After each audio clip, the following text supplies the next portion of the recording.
Hola, de este libro de Cristina Peri Rossi les voy a leer un cuento que se llama Como la chistera de un mago.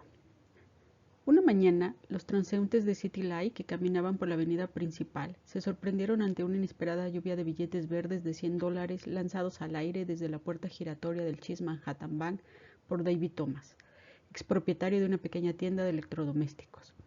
Los transeúntes recogieron los billetes como las plumas de un ave que muere en el aire. Después desaparecieron rápidamente con miedo de perder algo. David Thomas permaneció en la puerta del banco con la saca vacía y una extraña sonrisa en los labios. El éxtasis no había durado más que unos pocos minutos, como sucede con los verdaderos éxtasis. A los policías que enseguida lo detuvieron, David les explicó que acababa de saltar el banco. En efecto, David Thomas, expropietario de una pequeña tienda de electrodomésticos, había asaltado el banco con una pistola de juguete, a plena mañana y a cara descubierta. En ningún momento intentó huir. Luego de apoderarse de la saca que contenía miles de dólares en billetes de 100, en lugar de huir en un auto o en un helicóptero, como ocurre en las películas, David Thomas se había apostado a la puerta del banco y empezó a lanzar los billetes al aire. Como un mago extrae de la chistera globos de colores que los niños intentan atrapar. Esta fue la metáfora que el mismo David Thomas empleó ante los psicólogos designados por el tribunal que lo juzgaba. Los miembros del tribunal, 5 hombres y 5 mujeres, no quisieron emitir su veredicto antes de que una comisión de psicólogos examinara a David Thomas. El tribunal médico estaba compuesto por 3 personas, un psicólogo, un psicoanalista y un psiquiatra. A pesar de la conocida rivalidad entre estos profesionales, el tribunal pensaba que si podían ponerse de acuerdo, evitarían la apelación del psicoanalista si el fallo lo había emitido el psiquiatra, la apelación del psiquiatra si el fallo lo hubiera emitido el psicólogo y la apelación del psicólogo si el fallo lo emitiera el psiquiatra. En cuanto al abogado defensor de oficio, David Thomas se había declarado insolvente, por lo cual el juzgado de City Light había designado a un abogado joven, recién licenciado y sin despacho propio. Confiaba en poder demostrar con facilidad que su cliente había sufrido un rapto de enajenación mental transitorio. El reo no tenía antecedentes, ni siquiera una multa por conducir a alta velocidad. Sus impuestos estaban al día y había realizado el servicio militar con informes muy favorables. El joven abogado confiaba en obtener un diagnóstico de la comisión médica que probara fehacientemente la pasajera alteración mental de David Thomas, con lo cual se libraría de la cárcel. Solo tendría que someterse esporádicamente a ciertos controles psicológicos. Estaba seguro de que su cliente no volvería a delinquir. Asaltar un banco y repartir el dinero robado no era un acto fácilmente repetible. En realidad se trataba de uno de esos hechos que pueden realizarse una sola vez en la vida. Además, el asalto al banco había sido incruento. David Thomas asaltó la sucursal bancaria del Chase Manhattan Bank provisto solo de una pistola de juguete. Eso sí, una réplica perfecta, adquirida en una tienda de Las Vegas. Sin embargo, el joven abogado se encontró con una inesperada dificultad. La obstinación de David Thomas en describir su acción como un gesto poético, y no como un rapto de locura. ¿Ambas cosas eran lo mismo? Aunque el abogado pensaba que sí, temía que esa identificación pudiera ser discutida por los miembros del jurado, especialmente por las 3 mujeres.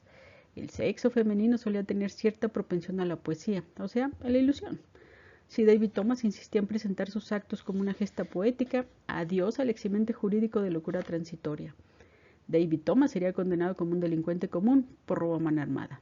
Es así como terminan los poetas, reflexionó el joven abogado.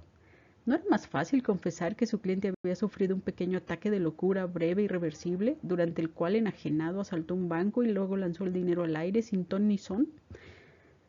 La prueba más contundente de su locura es precisamente que no huyó ni escondió el dinero en lugar seguro, como hacen los delincuentes normales, sino que lo lanzó inconscientemente al aire. Dijo en voz alta, satisfecho al abogado. Le parece una argumentación irrebatible. ¿Inconscientemente no?, refutó David. Lancé los billetes al aire porque eso era exactamente lo que quería hacer. Al pervertir la finalidad de una acción, dijo el joven abogado, demuestra precisamente su insanía. David Thomas pestañeó. ¿Pervertir?, repitió como si la palabra lo dejara perplejo. «Oh, no», contestó luego de encender un cigarrillo. «Yo quería asaltar ese banco y luego lanzar los billetes al aire entre la gente. Esa era la finalidad de mi acto». Este David Thomas es un tipo obcecado, reflexionó el abogado. La prueba de ello es que acaba de encender un cigarrillo, cuando ya nadie fumaba ni los más antiguos en el vicio. Eso carece de lógica, sentenció el abogado. Permítame demostrar ante el jurado que un delincuente normal, o sea, alguien que no está loco, ni sufre un rapto de enajenación, asalta un banco para robar el dinero y luego huye. Procura escapar lo más rápido posible para que no lo atrapen y conservar su dinero. ¡Eso es un delito!, dijo David Thomas irritado. Jamás había engañado a nadie en el precio de un artículo en su tienda, ni falseado los datos de sus impuestos. El joven abogado suspiró. Por suerte, para probar la enajenación mental transitoria de su cliente, contaba con una causa inmediata. David Thomas, propietario de una pequeña tienda de electrodomésticos, 3 meses antes de asaltar una oficina del Chase Manhattan Bank y lanzar al aire el dinero robado, se había divorciado de Linda, su mujer, y seguramente este episodio lo trastornó. En efecto, confirmó el psicólogo del tribunal médico, la depresión es una consecuencia habitual de separaciones, rupturas, pérdidas afectivas o pecuniarias. Si la depresión es profunda, puede ocurrir un brote psicótico de carácter reversible, la mayoría de las veces, y que no produce daños permanentes. ¿Qué hizo usted cuando se divorció de su mujer?, preguntó el conductista. David Thomas reflexionó unos instantes. Creo que di una fiesta. Contestó enseguida, rectificó. No al otro día, naturalmente, pero sí a la semana, o algo así. Quería festejar su divorcio. Se sentía eufórico. David Thomas pensó un momento, luego contestó. No tenía nada que celebrar. Linda y yo nos divorciamos de común acuerdo y ella se fue a vivir con su madre a la ciudad donde nació. No estaba contento, pero tampoco especialmente triste. Fue un divorcio sencillo. No teníamos nada que reprocharnos ni hijos que repartir. Yo vendí la tienda y le di la mitad del dinero a Linda. Creo que le correspondía. No era mucho dinero, pero podíamos hacer con él lo que queríamos. Yo trabajaba desde los 15 años y ese dinero era todo lo que tenía. Di una fiesta porque tenía ganas de hacerlo. Nunca había podido dar una fiesta, porque había que pagar las letras de la hipoteca, o pintar la tienda, o cambiar los sofás del salón. Como trabajaba casi todo el día y el resto del tiempo estaba con Linda, pues tampoco tenía muchos amigos, de modo que invité a mi fiesta a la gente que pasó por la calle. ¿Era gente desconocida?, preguntó el psicólogo, aunque había escuchado perfectamente la descripción de Thomas. Ya he dicho que no tenía amigos. Me pasaba el día trabajando o arreglando la casa. Una teja del techo, una puerta que cerraba mal, el motor del auto. Si no hubiera invitado a desconocidos, no habría podido hacer la fiesta. ¿Qué más da? La gente entraba a la fiesta, bebía, comía, bailaba un poco y se hacían relaciones nuevas. No se necesitan muchas afinidades para beber y comer, especialmente si es gratis. El uso del dinero es un síntoma inequívoco del estado mental de las personas, sentenció el psicólogo. Las dificultades con el dinero significan otra cosa. El dinero es puro símbolo. A Thomas esa intervención del psicólogo le gustó mucho. Se le iluminaron los ojos y subió el tono de voz. ¡Precisamente! El dinero es un símbolo. No cree que todo el mundo lo sabe. Yo mismo lo ignoraba hasta que fui a Las Vegas. ¿Han ido ustedes a Las Vegas?, preguntó David, como si de pronto la mágica ciudad pudiera ponerlos a todos de acuerdo. El psicoanalista freudano consideraba que un profesional jamás debe responder a una pregunta de un paciente, ni con un sí ni con un no. A lo sumo, y si la situación lo hace imprescindible, puede hacer un pequeño gesto con la cabeza, tan ambivalente como para que sea interpretado de una manera u otra. Después se puede analizar la interpretación del paciente.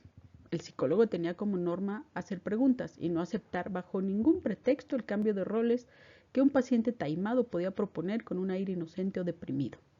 En cuanto al conductista, pensaba que las preguntas siempre eran innecesarias, tanto como las respuestas, y que justamente preguntar o contestar eran síntomas neuróticos.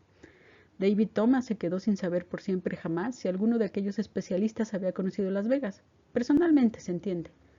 Decidió no importunar y dio por sobreentendido que el nombre de la ciudad significaba algo para ellos. En Las Vegas comprendí la dimensión simbólica del dinero. El conductista hizo una anotación en su libreta. El reo comenzaba a hablar en jerga psicoanalítica, como habían denunciado su eminente colega Philip Andrews. La relación psicoanalítica, por efímera que sea, produce cambios en el habla. Es el único cambio que produce, escribió su eminente colega. En las máquinas de Las Vegas, yo era novato y no me atreví al principio con la ruleta. Solo empecé por las tragaperras. Nada depende de nada. Una tarde perdí todo el dinero de la venta de la tienda. Años de trabajo y de responsabilidad. Pero a la mañana siguiente gané 5 veces más. En una sola mañana. Señores, gané más que en 20 años de trabajo. Perder, ganar, el dinero iba y venía, se reciclaba, entraba por un lado, salía por otro, sin que mediara ninguna causa, ningún efecto. Era un juego, solo un juego. Al psicólogo le pareció que la descripción del reo demostraba claramente su propensión al delirio. Había tomado la ciudad de Las Vegas por la realidad, cuando todo el mundo sabía que era una fantasía. El joven abogado, que nunca había estado en Las Vegas ni jamás había comprado un boleto de lotería, se sintió conmovido por la inocencia de su cliente y sin darse cuenta intervino. David, hombre, Las Vegas está hecha para engañar a la gente. Te roban el dinero si eres tan tonto como para arriesgarlo. Thomas lo miró con absoluta seriedad. ¿Roban el dinero? Eso sería un delito, y la ciudad no podría funcionar. Las agencias anuncian viajes a Las Vegas con entradas gratis a los casinos, y la mayoría de las revistas y de los libros turísticos promocionan la ciudad y sus entretenimientos.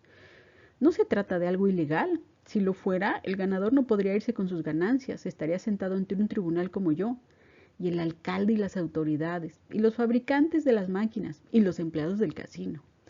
Puedes hacer lo que quieras con tu dinero, dijo el psicólogo, que estaba irritado, siempre que sea tuyo, pero no puedes asaltar un banco y luego echar los billetes a la calle como si fuera papel de diario. ¿Y se los puede coger?, preguntó Thomas con aspecto inocente. El abogado y los especialistas se miraron entre sí. El abogado decidió que si no podía fundar la defensa de su cliente en un rapto de enajenación mental, lo fundaría en imbecilidad. David Thomas sufría el bloqueo parcial de sus facultades cognitivas. Una vez en Las Vegas, continuó Thomas, observé el intento placer de un hombre que ganó mucho dinero en una tragaperras. Era verdadero placer, un placer que no se podía comparar a ninguna otra cosa. Ese hombre gozaba de un hecho raro en la vida. Ese dinero no se debía a nada. No hizo esfuerzos para obtenerlos, no demostraba ni su capacidad de sacrificio, ni su inteligencia, ni su habilidad, ni su astucia. Era un don genuino, algo que no se debía a nada, ni que obligaba a nada, ni siquiera a una intensa tarea de seducción, algo así como la poesía. Delirio fantasioso postdepresivo, escribió el psicólogo en su libreta. Intenta fundar lo ilusorio en el desorden del mundo, paranoia genialoide, deseos de convencer de hacer participar a los demás en sus ilusiones, escribió el psicólogo freudiano. Se escapa de la frustración a través de lo ilusorio, carece de instrumentos de defensa reales frente a la adversidad, apuntó el psiquiatra conductista. El abogado estaba harto y confuso. Cuando estaba harto y confuso solía ponerse agresivo. Lo mejor era no defender a este reo de ninguna manera. Si hablaba ante los jueces no sería necesario su alegato, y ya había decidido no presentar alegato alguno. Su oratoria sería una prueba irrefutable de enajenación mental. Ahora bien, ¿sería una enajenación transitoria o permanente? Porque si el tribunal consideraba que este hombre estaba loco de remate, lo encerrarían de por vida en un psiquiátrico. Y seguramente entonces él, como abogado de oficio, tendría que presentar una apelación. No pensaba apelar. Las apelaciones eran largas y difíciles. ¿Por qué no le había tocado un caso común y corriente? Un camello, un traficante de heroína, un maltratador de mujeres, cualquier delincuente normal.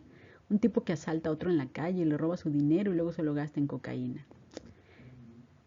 Lanzar el dinero del banco al aire, dejar volar los billetes y que los transeúntes los atraparan como globos de colores salidos de la chistera de un mago, continuó Thomas, era ofrecer uno de esos placeres a mucha gente, la única vez en que obtendrían algo sin sudor, sin dolor, sin mentiras, sin inteligencia, sin seducción, sin leyes de oferta y demanda.